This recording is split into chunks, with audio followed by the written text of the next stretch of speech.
Hello and welcome to this afternoon's Q&A session.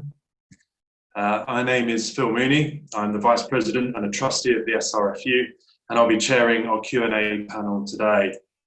We are very aware that in these unprecedented and extremely fast-moving times, that up-to-date and accurate information regarding the game is of vital importance to help support you as we all strive towards a safe return to rugby. To that end, we are joined this afternoon by colleagues from across the sector who are all well placed to answer your questions and provide the latest information from their respective areas. On our panel this afternoon, we are delighted to be joined by Mark Saltmarsh, Head of Education and Age Grade Rugby from the RFU. And Mark will be sharing where we are on the return to play roadmap and what current guidance is applicable for the game. Mark will also be able to indicate where he thinks we'll be during the September to December period and what the RFU priorities will be, working in partnership with BUCS and the SRFU. Next, we have Jenny Morris, Director of Delivery for BUCS. And Jenny will be able to highlight where BUCS are on their return to play planning and offer insight as to how planning for rugby union has progressed in contrast to other sports. Jenny will also be able to share the BUCS plans for Term 1 in lieu of no league activity taking place. Next, we have Phil de Glanville, RFU Council Member for the Students' RFU and a Trustee of the SRFU, and also an RFU Board Member and a member of the Professional Game Board. And former England captain Phil will be able to give an overview of the challenges facing the RFU due to COVID-19 and the emerging plans for a new global competition calendar for rugby union. And then last but by no means least, we have Mark Hyndman, our chair of the SRFU, and Mark will be sharing what the SRFU will be doing over the next season to support university clubs, particularly over the next 6 months. So thank you to Mark Saltmarsh, Jenny Morris, Phil de Glanville and Mark Hyndman. Welcome. So thank you to all of those who have already submitted questions to the panel in advance. We have already received a large number of questions from across our institutions, and I'll try to ensure that we get around as many of them as possible. But also, if you have a specific question that is not already covered in the pre-submitted questions, there will be an opportunity for you this afternoon to ask it via the Q&A tab. So if you just see on your screen, you should have a little tab that says Q&A. If you drop that down, you can ask your question direct, and we will try and get it to the panel for you if we have time. I would ask, if you do submit a question via the Q&A tab, please include the name of your institution with your question. Okay, so with no further ado, we'll move on to the questions. Now, what we've done is we've themed the questions together so that they can be most accurately answered by our panel members. But I would ask to our panel members, I'll be directing questions to you individually, but if there's any further information you feel you have on any particular question, please feel free to jump in on any answer. So first up, we have questions relating to potential game format changes due to the impact of COVID-19 and associated health and safety considerations. And the first question is for you, Mark Saltmarsh, and it comes from Sophie Thomas at Bristol. And Sophie asks, are there likely to be changes in game format or rules in order to comply with social distancing guidelines? And if so, what has been considered?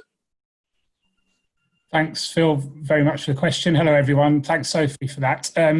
We're currently in a process, actually, of waiting our action plan from government. As with all sports, we've submitted an action plan for return to community rugby, and that does include different formats of the game and adapting both non-contact and contact forms of rugby.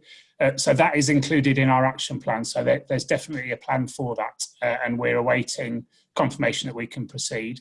That has included, Sophie, trials which have taken place to measure transmission rates of those formats of the game, and we've actually had live trials of those in some other areas of the world to help us to find that out. And all that has been included in the information we've given to Public Health England and the government. Our return will be phased as it has already started, and many of you will be aware of the Return to Rugby roadmap that we released a couple of months ago, and we're currently at phase B in that, which is small group activity, groups of 5 players to 1 coach.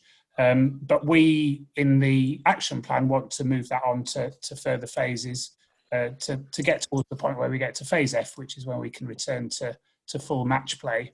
Our return will be phased.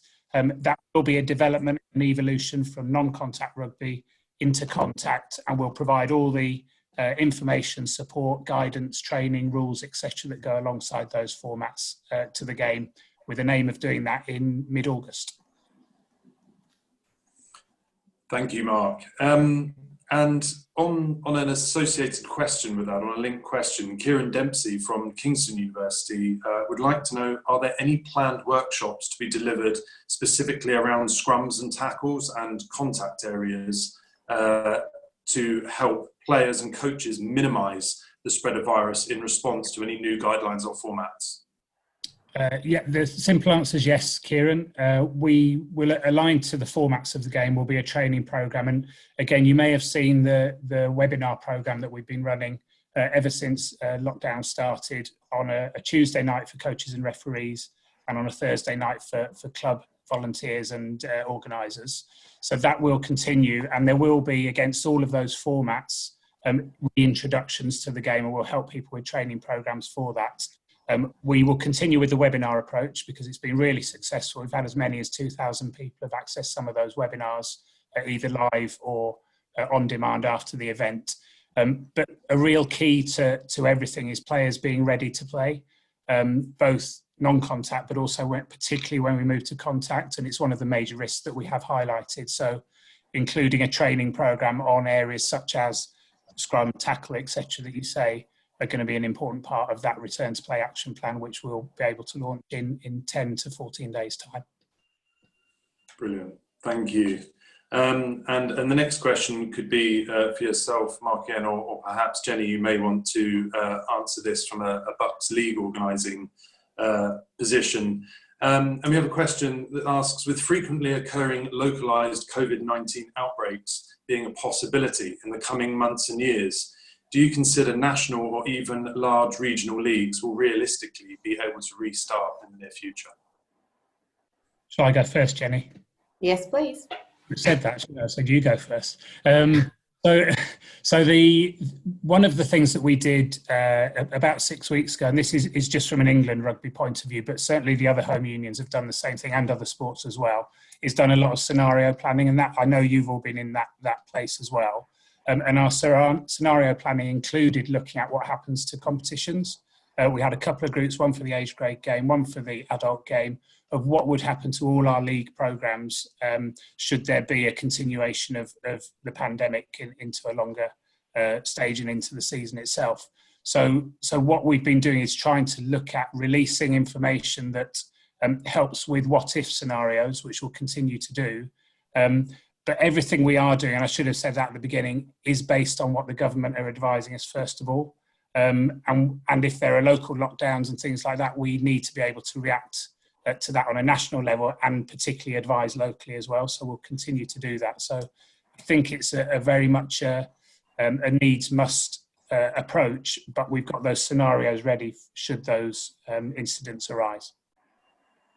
Thank you. And Jenny, would you like to add anything from a BUCS perspective? Yeah, I guess I would just like to add, to reiterate, the situation is so fluid at the moment, so that continual monitoring and evaluation piece that Mark's talking about is so important. From our perspective, we will listen as well to what institutions, our members, want to do in response to changing circumstances. But I guess the key principle for us is remaining flexible and being aware of changes. So if there is a local lockdown, for example, the impact that may have on institutions and teams, and making sure that we alleviate, I guess, as much concern as possible, i.e., if teams have to miss fixtures, say if the leagues have already started and there's a localised lockdown, that there are no penalties incurred for that happening, because we completely appreciate that it's outside of the teams and the institutions' control. So yes, from our perspective, our commitment is to make sure that our governance of the competition reflects the outside situation and environment. Thank you. Thank you. And we've had a question from Sophie Beckwith at Royal Holloway, which it actually refers to something that Bob, our president, mentioned in his introduction around rugby perhaps being one of the most affected sports in the current situation. And really, this question is around what would you propose as alternatives to gameplay to engage those who are new to rugby, to those who may perhaps already view rugby as being particularly at risk because of the contact nature of the game? Yeah, from my point of view on that, Phil, I think, again, it's a really important point, Sophie, because one of the things we're all keen to do is make sure that everyone who wants to pick up a rugby ball gets to do that, particularly those who played last year, but is, of course, those who want to start as well. And that's where the variations on the game, the adapted game, either non-contact or contact, is going to be key. And we've really got an eye on what does the beginning of the season look like for players right across the community game, because there will be some concerns about getting back into team sport, contact sport, etc. And the action plan does take those things on board and look at how we might be able to provide variations in the game which do make it more attractive under the circumstances we're in. That also includes things like online rugby challenges. There's been a lot of that throughout the summer on social media. So the adapted formats don't just mean playing games against each other. It can mean rugby challenges and things like that. So there's a whole raft of opportunities to engage people with the game. And just on the Q&A, Phil, I've noticed Joe Wimpenny's asked a question around the support that's required to actually help people with these new formats and some of those things I've just described. Our aim is to try and move things on from Phase B, because we know the influx of people into rugby comes in late August and September. So we want to be ready for that by being able to provide different formats of the game, different ratios of coach to player, and that's part of what's been researched and put into our action plan that we will hopefully get the green light on shortly. Brilliant. Thank you, Mark. Moving on to the sort of next thematic cluster of questions. These are around the impact of COVID particularly on the BUCS League. So I'm afraid most of these questions are directed towards you, Jenny.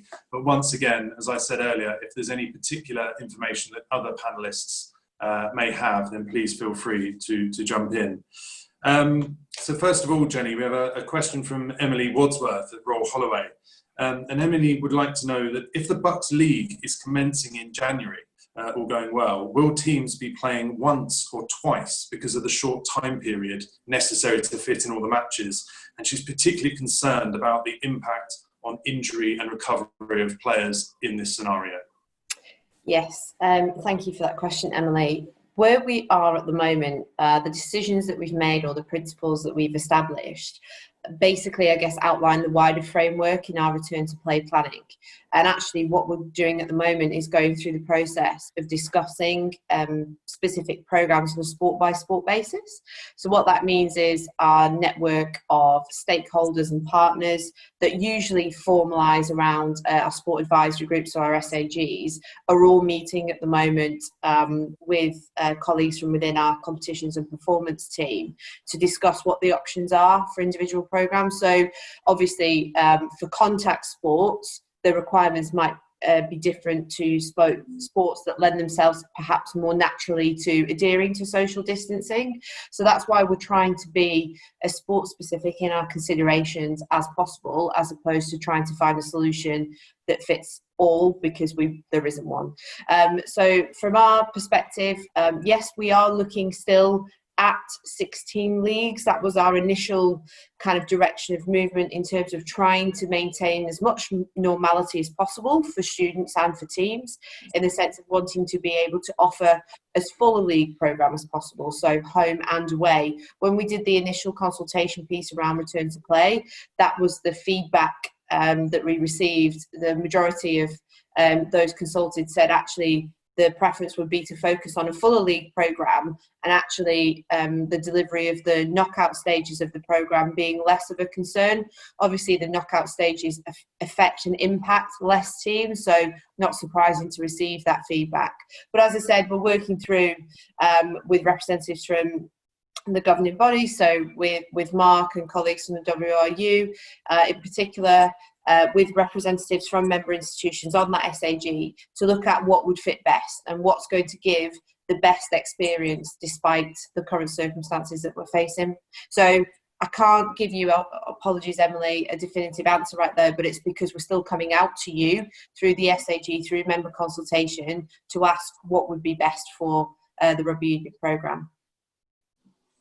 Thank you. And on a related question, we have a member asking, how will BUCS support universities that want to and can play rugby before January?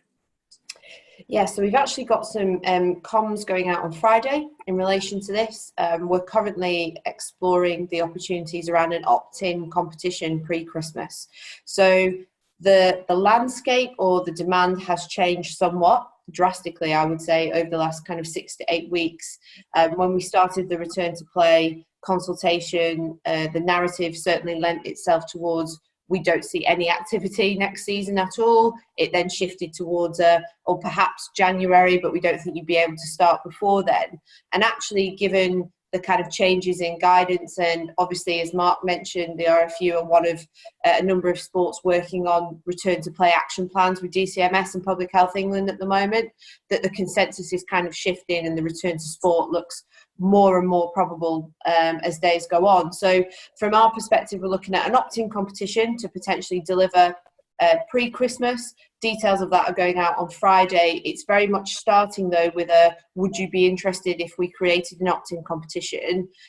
What teams, what sports would you be interested in facilitating that for? Because that data and insight will enable us to model what's possible. But it's still our intention to start the BUCS, the core league programs in January, because we're also very conscious, and as you've noted in the question there, some and those who are able to play before January, we want to facilitate for, but we're also conscious that that may not be the case for everyone. So for us, the decision to still launch the programme, the national competition programme in January remains at the moment. Thank you for that very comprehensive answer. And it also actually nicely answers the following question, which was around an opt-in and opt-out. So thank you for that. Turning to Mark Hyndman now, from an SRFU point of view, we've heard both Mark Saltmarsh from the RFU and Jenny Morris from BUCS talking about the return to play roadmap. And we have a question in from Birmingham City University around how the SRFU may be supporting their partners at the RFU and at BUCS during the coming months on that return to play. Yeah, thanks, Phil. I think from the point we went into lockdown, I think I've been in conversation with both Mark and Jenny on a weekly basis.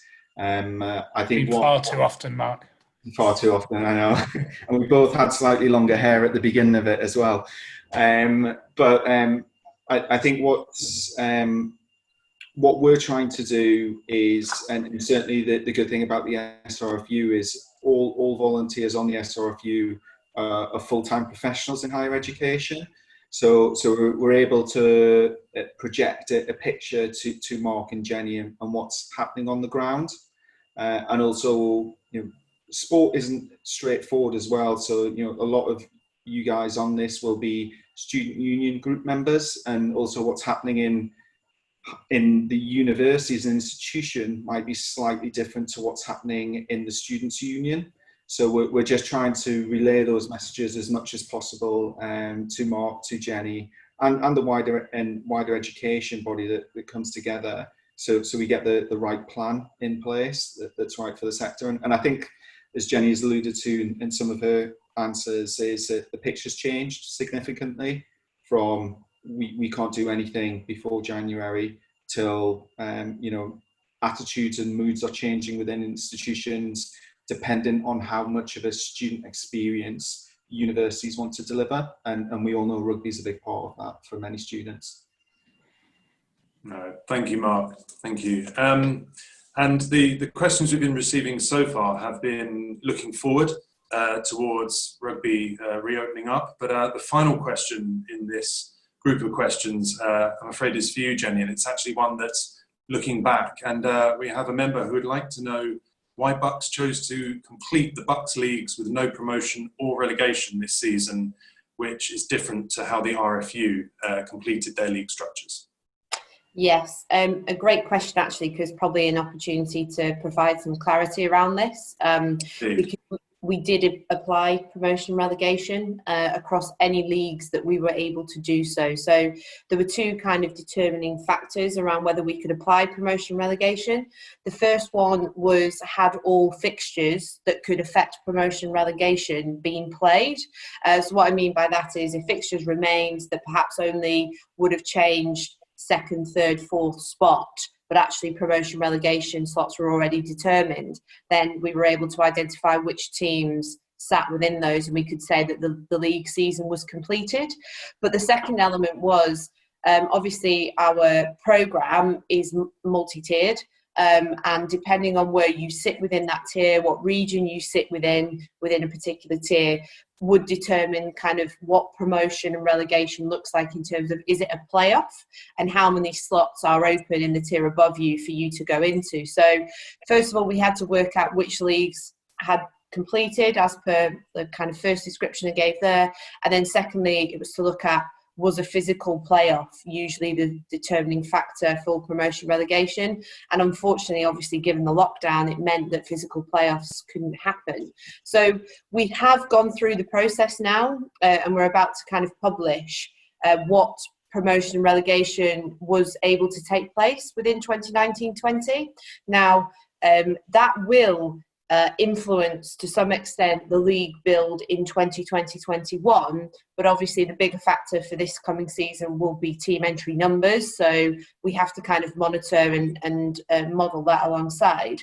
But our intention is to use where we've been able to apply promotion and relegation at the end of 1920 to build the 21-22 season in particular. So for us, I guess in essence, the summary, the answer to the question is, where we could apply it, we have done, but unfortunately, because the reasons I've outlined, it wasn't possible in every scenario, and we appreciate that people have missed out as a result, but I think everyone understands that wider external extenuating circumstances have impacted here, and it's completely unprecedented. Thank you, Jenny. And as you say, I really hope that gives an opportunity to give a bit of clarity to which, what I know was a very difficult decision for lots of people involved in the governance of not just our sport, but many sports, of how to deal with such an unprecedented situation. Okay, moving onward, we're going to look at questions that are clustered around, specifically around funding and the financial impact of COVID-19. So first up, a question for our chair, Mark Hyndman, and that is, how do university clubs access the Students' RFU grant programme, and how much can they access?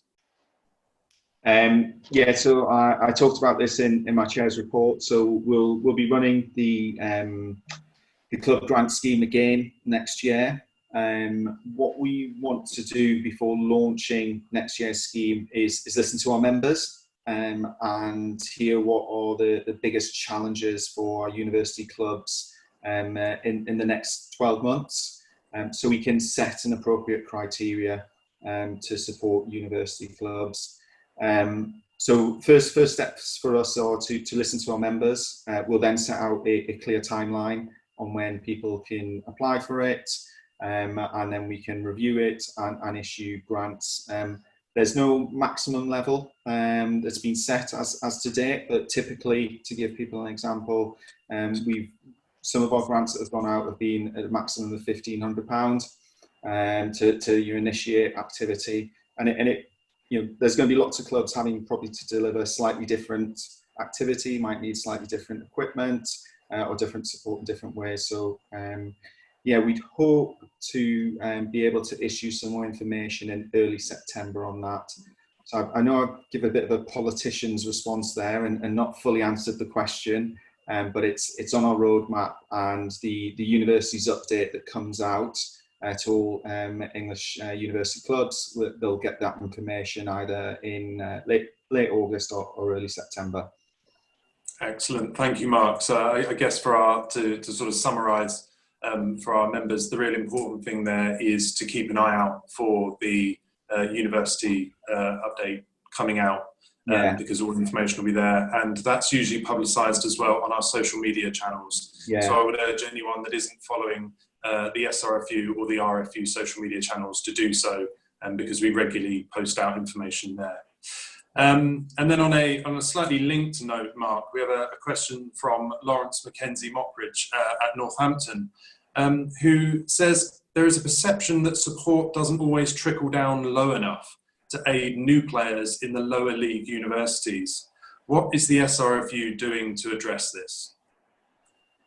So our grants program is exactly that. So that's what it's there for, but obviously that's on an application basis. So I appreciate there may be some clubs that might not be run as well as one would like, and have a strong committee that's putting applications in to gain funding and support.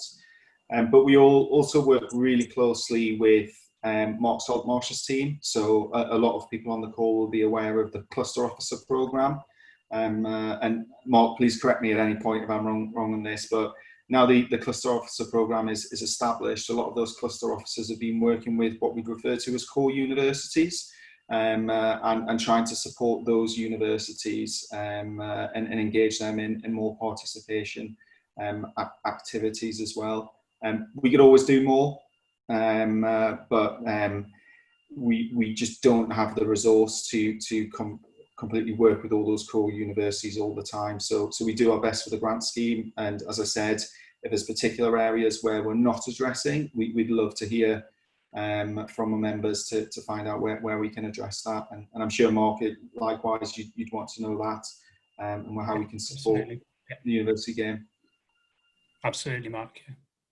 Yeah, on that note, it perfectly sort of segues into the next question, actually, which is for you, Mark Saltmarsh, which is around, are there any updates on the University Rugby Partnership Programme funding, particularly for the 2021 season, and in light of the recent financial challenges reported by Bill Sweeney, and do you envisage this programme actually facing some reductions, cuts and modifications, and if so, is there a likely timeline for this cycle?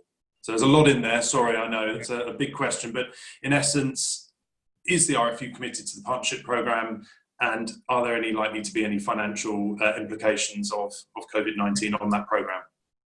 Yeah, thanks, Phil.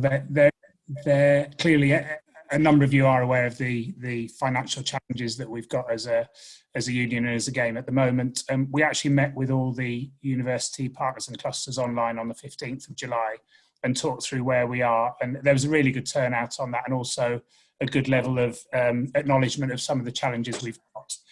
To answer the question, there will be changes. We can be pretty sure of that, not only to university clusters, university partners and our university work right across the entire work of the union. We can't, as an organisation, we can't stomach the revenue challenges we've got without making changes. So there will be changes to what we can do. That said, our intention is to maintain our place in the university sector. We understand everyone needs to know as soon as possible, as we would want to as well, how we would align our budgets and our support to our intention. And we want to be clear on what our revenue projections are before we can do that. And they're mainly related to what happens with the international programme in the autumn. So once we're clear on that, which is starting to take shape now, we'll be in a much better position to be able to say this is exactly what we're able to do, what we're able to fund, to what extent. But I'd reiterate, we do want to. Our intention is to continue to support the Partners and Clusters programme, to work closely with SRFU and BUCS on the wider programme as well, because universities are an important part of everything that we do. Thank you. Thank you. And if I could turn to Phil de Glanville now.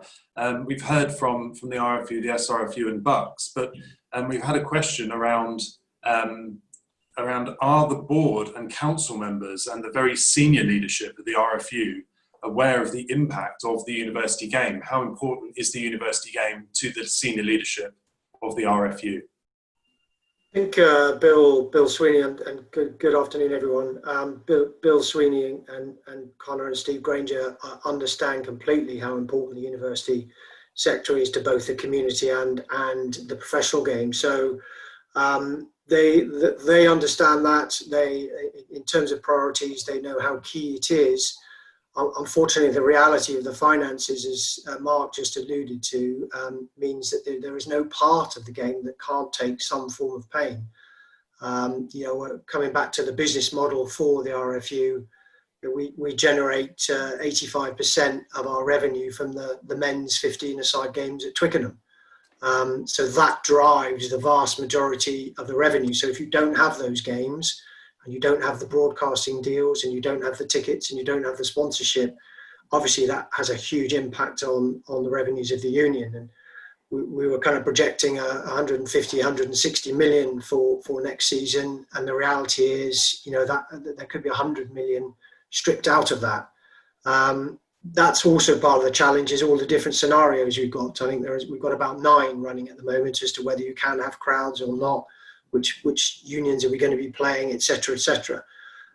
So it's been very difficult when you're looking at that scale of cut, albeit that's really focused on next year. There will still be a long tail of that. The sponsorship market is going to be hard the year after, and so we're kind of predicting this is going to be a 3 or 4 year impact. Hopefully not as bad as it could be in this first year, 2021. So I think that's the reality of the challenge that we're all facing as a union. The university sector is right at the top of the agenda as far as the senior leadership are concerned. But when you've got the impact on resources we are potentially going to have, I'm afraid everywhere is going to have to take some of the pain. Thank you, Phil. It's sobering indeed. And it's something that, unfortunately, as you say, is going to become more apparent as the months progress and as things become a bit more clear. Okay, moving on to our final thematic cluster of questions, which is really around events, large-scale events, and the international game. And the first question is from Daniel Milton at Cardiff Met. And I think, Jenny, you might be best placed to answer this question. And what Daniel would like to know is, how will we be managing cross-border competition for the 2021 season, in specific reference to the fact that 2 different governments managing the COVID-19 situation differently, and with 2 different national governing bodies managing the rugby return to play? Yes, thank you for that question, Danny. It presents and highlights, I guess, one of the key challenges within BUCS being a kind of UK-wide governing body. We're very mindful of this, both from a regulation standpoint and an administration perspective. Oh, sorry, it must be one of those Thursday afternoon things where I can't actually get my words out anymore. We're very mindful of it from an administrative perspective as well, in the sense of the challenges that institutions are going to face. So obviously the top tiers of both our men's and women's rugby union programmes are cross-border. The Women's National League actually also includes Scotland, whereas BSR is just England and Wales. But from our perspective that can kind of plan to continue to monitor and evaluate is really key. We are trying to make decisions and scenario plan as best as we can, but with things changing so frequently at the moment, it is just a case almost of waiting and seeing. We will make sure from a regulations perspective, as I mentioned earlier, around local lockdowns, as an example, around avoiding penalising teams and supporting institutions that are experiencing that.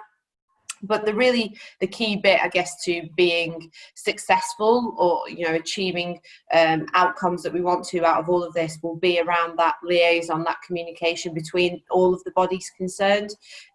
We are unique in terms of higher education around how we operate and deliver sports. I think sometimes governing bodies, where you're localised to a particular home nation, sometimes aren't aware of that cross-border challenge, because it doesn't happen very often within the community game, whereas within higher education, all of the top tiers of our programs are cross-border. So for us, yeah, it means that we're monitoring multiple sets of guidelines and guidance, but it's going to be our responsibility, as I said before, to find not the middle ground, but the best solution that fits all of those levels of guidance. I think Danny also raised a question in the Q&A around how we're going to navigate that, certainly post-Christmas, certainly from an opt-in competition perspective. Certainly if we're not able to still launch the leagues until January, I think it'll just be around us consulting and supporting institutions to look at what's feasible, speaking certainly from for a BSR perspective with the WRU and the RFU around what's permissible and when, what phase the RFU are at within their return to play will heavily influence the decisions we make, as will where the WRU are with their planning. So it is just factoring in both of those angles into the decision making, to be honest. Thank you. Can I just add to that? I think it's a really good point from Danny, and it's well answered by Jenny. Well done, Jenny, because it's hugely challenging, obviously, where we've, ever since we started this, we've been in constant contact as home unions, and trying to even have a conversation when we do have different government guidance coming from, in different directions, is really difficult. One thing I would say, and this is a personal view, is that as I think we get back to playing to playing more, and I'm speaking from a rugby point of view, but I'm sure this is the case for other sports as well, is I do think as we get from a non-contact into a contact format of the game, actually we'll start to converge a bit more in terms of what is allowable under the different governments will start to become similar.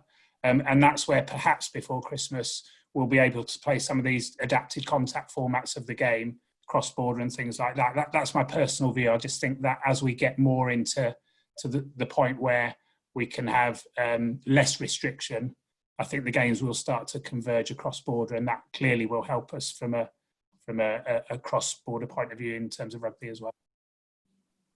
Thank you, Jenny, and thank you, Mark, for addressing that very interesting point. Sorry. Danny, for asking. Sorry, Mark, would you like to? No, just to jump in there. I just wanted to formally welcome our Welsh counterparts to our event as well, because I didn't do that at the start, and we're always more than welcome to come along and join in. Indeed, well said. And sticking with an international theme, a question for Phil de Glanville. What is the current situation for this season's England internationals, and therefore for ticket allocations, particularly ticket allocations to universities? Yeah, thanks. And there's a question obviously just coming from Tom Druitt about that on the Q&A as well. The ticket allocation obviously depends on how many tickets we are allowed to sell, and that depends on social distancing. So that, as you have seen, in the press, that has changed, as we've gone through this stage of the pandemic. So the first stage of moving from the 2 meters to 1 meter plus changed the scenarios, and certainly there are now opportunities emerging where crowds are starting to be allowed back into various forms of elite sport. And obviously, as far as the autumn internationals are concerned, and the finishing off of the Six Nations, that's pretty critical for us. Clearly, we've got to put safety first, and that will kind of ride over everything in terms of making sure that everyone who does come, if crowds are allowed in, is safe. Has to be right at the top of the agenda. So I think at this stage, in terms of the kind of allocation of the tickets, we've got certain scenarios that we've planned depending on how big the crowd is, or the crowd we're allowed at Twickenham. And the RFU Council has looked at some of the challenges we've got with some of our commercial partners and the contracts where tickets are actually part of that contract, and the risk financially of not meeting those contracts if we didn't provide those tickets. So the board has kind of made a kind of a priority decision in terms of where those contracts might be put at risk. They should be allocated first. So we've got a series, a hierarchy basically of ticket allocations, which all depend on how many tickets we can sell. But just to be clear, those commercial contractual arrangements have to be met first before we can then open it up to the wider game. And that would include the university sector as a constituent body, having the opportunity to access those, whatever share of that it is. If it's 28,000, if it's 40,000 instead of the 84, it will be done on a pro rata basis for each constituent body and member in the game. So the reality is it will be a lot lower. If there are any, it will be a lot lower for the autumn internationals. Thank you, Phil. And Mark Hyndman, sticking with the elite end of the game, we have a question from Sam at the University of South Wales about, will there be an England students trial system in the 2020-21 season? Yeah, thanks, Phil.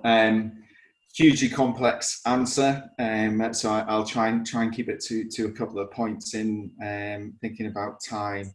As I alluded to in my presentation, it's in the SRFU's roadmap in our delivery plan, which will hopefully get signed off by trustees in the coming months. There's a couple of caveats with that. Whilst we as the SRFU will be committed to it, and our England students management team will be there to deliver and do a great job. The Community Game Board have suspended all aspirational programmes next season as part of their cost saving. England students was already in a suspended state as part of earlier cost savings from the RFU, and the SRFU had committed to an international fixture with France. France have initially reached out to us to look at potential dates. We're in conversations with them, but it's just too early to say if and when an England students programme would be delivered next year. If France were unable to commit to it because they're dealing with their own pandemic and not only trying to work with home nations governments to get sign off for an international university tournament will be challenging. We'll need RFU sign off, FRU sign off, etc. So there's complexities to that as well. The SRFU had committed to funding England students for a further year. It's a hugely expensive programme, and we couldn't commit to continuing that year after year after year.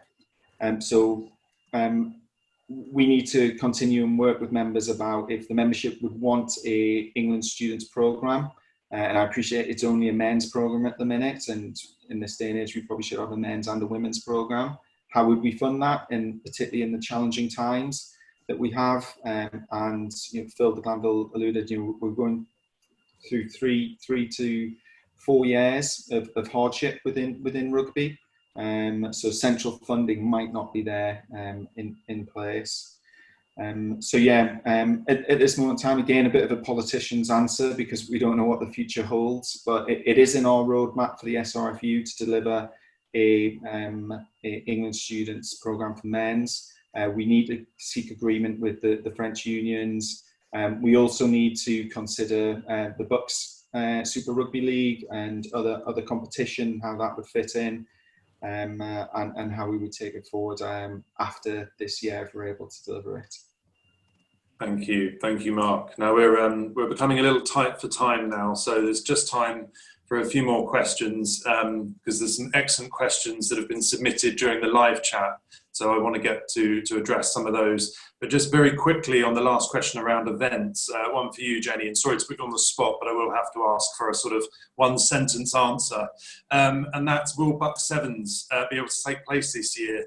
Do you think, I know it's an impossible question, but if you were a betting person, would you go yes or no? I'm not sure I want to put a bet on it, but what I would say is that our fantastic events team led by Joe are actually working on the feasibility across all of our individual events, of which Rugby Sevens is one of them, working with our chief medical officer and other partners to assess all of them individually. So at the moment it's still in as part of the planning, but we'll be publishing a calendar at the end of August, which is meant to reflect the most realistic picture of what we intend to deliver next season. So what I would say is keep eyes peeled for that. But yes, it is still included in the planning at the moment. Thank you, Jenny. Very concise. Okay, now I really want to address some of the questions we've had come in on the live chat. So first of all, we have a question in that I'm going to first of all address towards Mark Hyndman, our chair, but I know that Mark Saltmarsh from the RFU and perhaps even Phil from a council point of view may want to talk to this as well. And the question is, what plans do the Students' RFU and by nature the RFU have for encouraging more BAME representation in governing bodies and encouraging players? It's a great question, really pertinent question. Something we'd already flagged as part of the SRFU. So I touched on a good governance programme that we'd been leading on. One element that is within our actions is the diversity within the Students' RFU. You all would have saw the slide that went up to appoint our trustees. We're all middle-aged white men, slightly balding. And we need to do something about that. We need to be more representative. It's probably our blind spot at the moment, because we don't have enough diversity across our trustee board and therefore in our full committee, etc. So it is something on our agenda. Also, with getting more BAME players into the game, we're fully aligned with what the RFU are committed to do within that area. Universities are hyper diverse environments with students from all sorts of backgrounds, and I think if rugby union is going to address not enough BAME players being in the game, the university sector is a great place to actually include more students and introduce them into the game in that area. Mark, I'll hand over to you. Yeah, I think we are doing a complete project now on diversity and inclusion, rightly so. And although we've made some strides in it, it's just not nearly as good as it should be. And I know that's where Phil will be able to comment.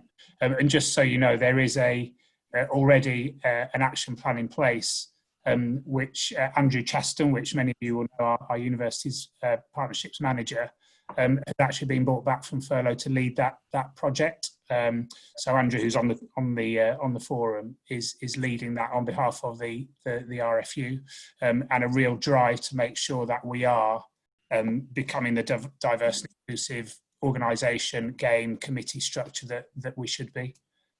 Phil, I expect you've probably got more from the council point of view.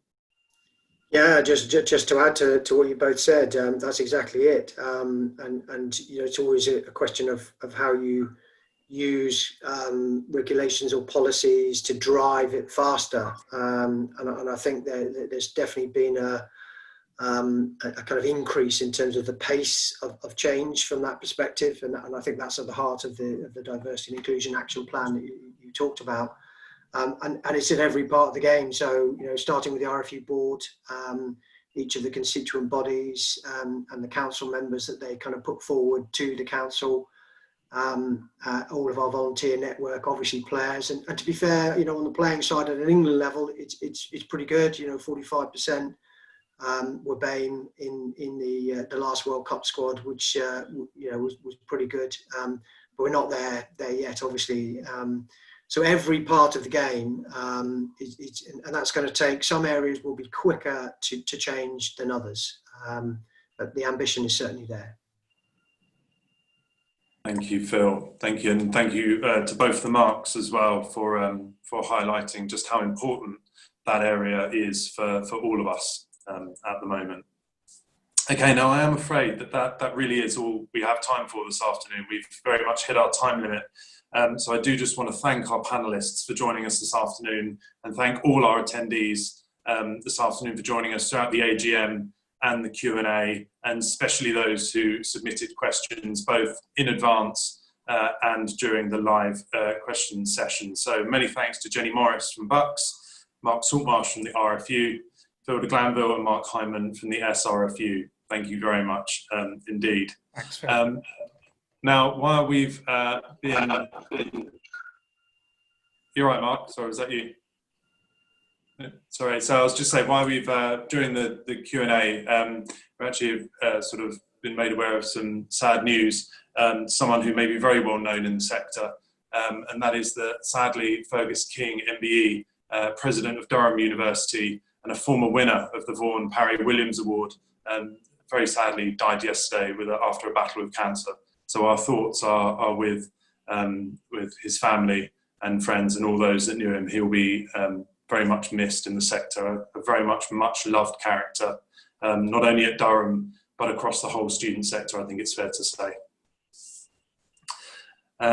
Okay, so that is it for today. Once again, thank you to all our attendees.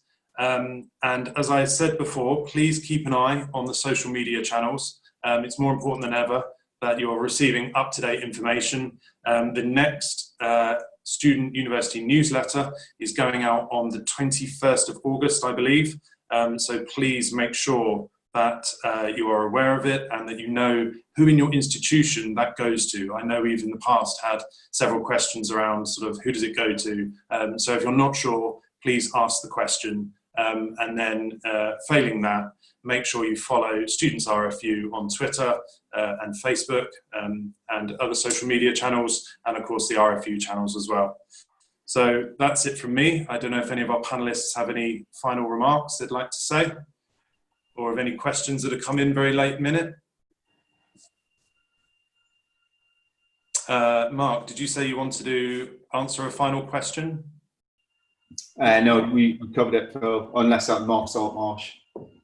No, I think that the ones that are on there, we can quickly answer those once we finish, can't we? We can put them on. Yeah. So we have a couple of questions left on the Q&A. Don't worry, they won't be lost. To those who have asked those questions, we will follow those up afterwards. But we should probably bring this session to a close now.